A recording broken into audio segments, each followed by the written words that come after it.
Astronomers have found evidence of a rare missing link black hole in our cosmic neighborhood. It's an intermediate mass black hole located around 6,000 light-years away in the Messier 4 star cluster. So far, we have only observed two distinct black hole classes: the gargantuan supermassive black holes, lurking in the centers of galaxies and weighing millions to billions of times the mass of our Sun, and their smaller counterparts, the stellar mass black holes, born from the violent deaths of massive stars and weighing just a few times the Sun's mass.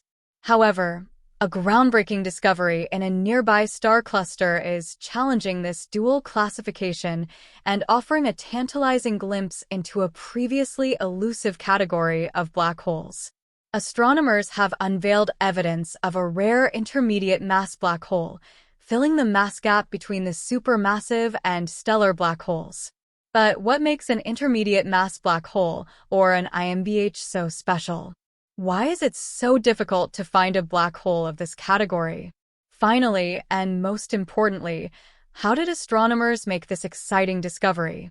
Based on existing research, one of the prime locations to look for intermediate mass black holes is within the core of globular clusters. A globular cluster refers to a tightly bound system of thousands to millions of stars held together by gravitational forces, all originating from the same molecular cloud.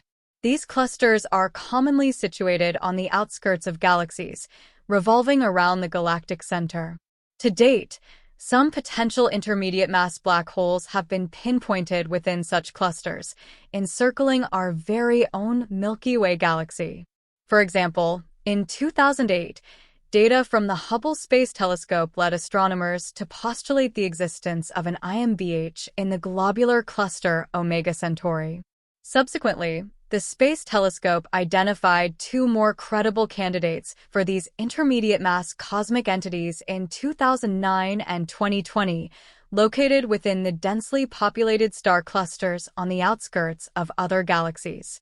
Furthermore, NASA's Chandra X-ray Observatory has also played a crucial role in identifying potential hosts for intermediate black holes, particularly in the year 2018. Many of these candidates have been suggested to possess masses ranging from tens to thousands of times that of our Sun. But the problem is that these candidate objects are situated at considerable distances, and the available data has been insufficient to firmly confirm these hypotheses, leaving most of these findings inconclusive. This is precisely why the recent investigation into M4 holds significant importance. Nestled approximately 6,000 light-years from Earth within the constellation of Scorpius, Messier 4 stands as the nearest globular cluster to our planet. It has an estimated age of 12.2 billion years and measures 75 light-years across. And here's how astronomers figured out that there's an intermediate black hole hidden in the dense cluster of stars. In the new study, scientists analyzed 12 years of data from the Hubble Space Telescope and combined it with information from the Gaia mission. This collaboration aimed to closely examine the stars at the core of this cluster. By doing so, the researchers tracked the precise movements of 6,000 stars within this cluster. When astronomers closely studied the orbits and the velocities of these stars, they found something strange. The stars were being influenced by a dense mass of nearly 800 solar masses situated at the cluster's center. Now this discovery raises a critical question. How is this mass distributed? Could it be a singular entity like an intermediate mass black hole, or is it a collection of smaller, yet massive objects such as individual stellar black holes that haven't merged? Despite M4 being the nearest globular cluster, it's still impossible to resolve the individual stars at its densely packed core. But there's a clever way to solve this problem. Even though we cannot directly observe what's happening at the center of the cluster, estimating the distribution of the central mass in such clusters is possible by studying the motion of high-velocity stars. In simpler terms, if a high-velocity star is linked to a potential IMBH, its rapid speed can be attributed to a dynamic kick following a close encounter with the compact object. Moreover, Certain models have indicated that if an IMBH exists at the heart of M4, there's a 33% probability of encountering a high-velocity star within the central region of the cluster. Remarkably, researchers managed to identify a high-velocity star in their observations of M4. In this figure from the research paper, the green star represents this high-velocity star. Yet, the presence of a high-velocity star only signals the presence of concentrated mass at the core of the cluster. It doesn't conclusively define its nature. Following this, the researchers conducted simulations to see the impact of removing the high-velocity star on the nature of the central mass.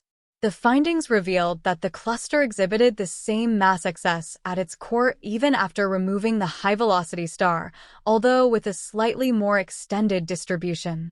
This extended distribution could potentially suggest that the central mass comprises a collection of individual objects rather than a solitary IMBH. However, in the case of M4, mass is not spread across a large enough region of space to be a swarm of dense objects. Furthermore, even if the detected mass originates from multiple objects, the system would be unstable. The reason is that the mass found at the core of M4 is equivalent to roughly 40 smaller black holes.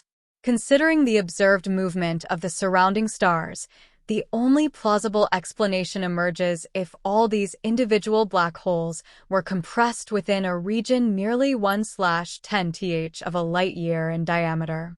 Clearly, imagining the peaceful coexistence of 40 black holes in such a small space poses a challenge. Mergers and ejections would likely be inevitable. Also, a swarm of black holes would be so close together that they'd essentially create a mess. The gravitational interactions would send stars flying out of the cluster, smearing it chaotically across the sky. Astronomers have already seen the effects of this in a cluster of stars named Palomar 5.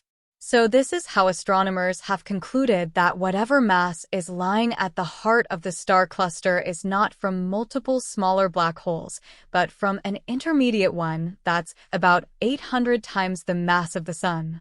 This makes the newly detected black hole of M4 an intermediate mass black hole.